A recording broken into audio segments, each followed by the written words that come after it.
गरुडगमन तव चरणकमलमिह मनसि लसतु मम नित्यम् गरुडगमन तव चरण।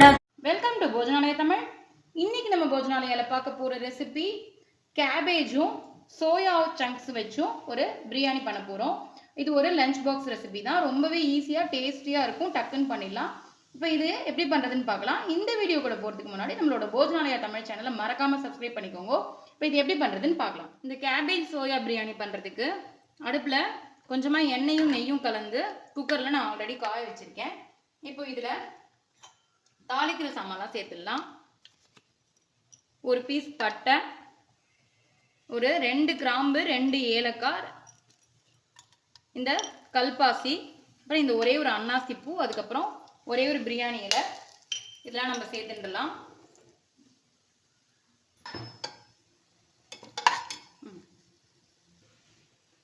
இதெல்லாம் பொரிஞ்ச உடனே ஒரே ஒரு 4 முந்திரி பருப்பு சேர்த்துக்கலாம். முந்திரி பருப்பும் பொரியட்டும்,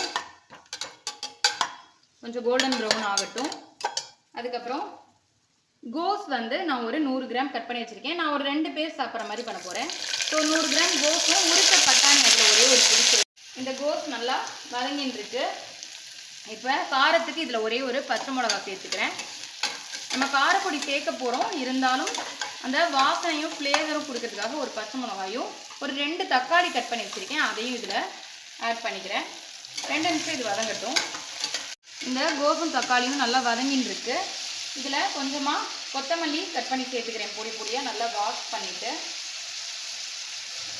அதுலேயே ஒரு கைப்பிடி புதினாவும் சேர்த்துக்கிறேன். ஸோ இது ரெண்டும் நல்ல ஒரு ஃப்ளேவர் கொடுக்கும். இது எல்லாமே நல்லா வதங்கிட்டு, இந்த கொத்தமல்லி, புதினா, தக்காளி எல்லாமே. இதில் மஞ்சள் பொடி, நெக்ஸ்ட்டு காரத்துக்கு தேவையான அளவு காரப்பொடி பார்த்துன்னு போட்டுக்கோங்க. நம்ம ஆல்ரெடி பச்சை மிளகாய் சேர்த்துருக்கோம், நமக்கு எவ்வளோ காரம் தேவையோ அந்த அளவு போட்டுக்க வேண்டியதுதான். அதுக்கப்புறம் தனியா பொடி கொஞ்சமாக சேர்த்துக்கிறேன். ஸோ இது எல்லாத்தையும் நல்லா வதக்கிட போகிறோம். எல்லாமே நல்லா வதங்கிடுச்சு. இதில் நான் மினி சோயா சங்க்ஸ் எடுத்துட்டு இருக்கேன். அது நல்லா கொதிக்கிற வெந்நீரில் போட்டு ஒரு 2 நிமிஷம் வெந்த உடனே எடுத்திருக்கேன். அது நல்லா பிழிஞ்சு வச்சுருக்கேன். ஸோ அதுவும் இதில் சேர்த்துக்கிறேன். உங்களுக்கு எவ்வளோ வேணுமோ பார்த்துன்னு போட்டுக்கோங்க. இது எல்லாம் போட்டதுக்கப்புறமா, இந்த சோயா போட்டதுக்கப்புறமா கொஞ்சமாக வாசனைக்கு கரம் மசாலா, ஹோம்மேட் கரம் மசாலா சேர்த்துருக்கேன். இதோட லிங்க் நான் உங்களுக்கு கீழே கொடுக்குறேன் டிஸ்கிரிப்ஷனில். நானே ஹோம்மேடாக வறுத்து அரைச்சி பண்ணினது. ஸோ இதில் கொஞ்சமாக தயிர் சேர்த்துக்கிறேன். ஸோ இது எல்லாத்தையும் நல்லா கலந்து விட்டுக்குவோம். இப்போது இதெல்லாம் நல்லா வதங்கிடுது. பாஸ்மதி ரைஸு நான் ஒரே 1 டம்ளர் எடுத்து இந்த மாதிரி ஆல்ரெடி ஊற போட்டு வச்சுருக்கேன், நல்லா கலைஞ்சிட்டு. இப்போது நம்ம இதில் 1க்கு 2 அளவுக்கு தண்ணி விட போகிறோம். ஸோ எந்த கப்பால் தண்ணி அரிசி எடுத்தோமோ அதே கப்பால் தண்ணி. ஸோ 1 கரெக்டாக 2 டம்ளர் வர மாதிரி பார்த்துக்கோங்க. 2. ஸோ மொத்தமாக 2 கப்பு தண்ணி ஊற்றியாச்சு. இதுக்கு தேவையான அளவுக்கு சால்ட்டு போட்டுக்க போகிறோம். உப்பு எப்பயுமே நம்ம இந்த தண்ணியில் கொஞ்சம் தூக்கலாக இருக்கணும், அப்போ தான் அரிசி வெந்து வரும்பொழுது நமக்கு கரெக்டாக இருக்கும். ஸோ வேணால் நீங்கள் பார்த்துட்டு வேணால் திரும்ப இன்னும் கொஞ்சம் சேர்த்துக்கலாம். இது கொதிக்கட்டும். நம்ம கொதிச்சோம்னா அரிசி சேர்த்துக்கலாம்.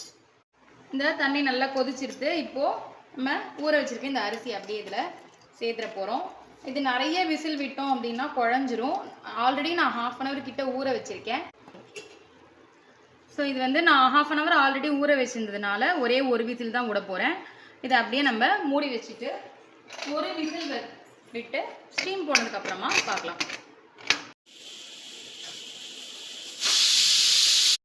இப்போது நம்ம ஒரு விசில் விட்டு எடுத்தது ஸ்டீம் போயிட்டான்னு பார்க்கலாம்.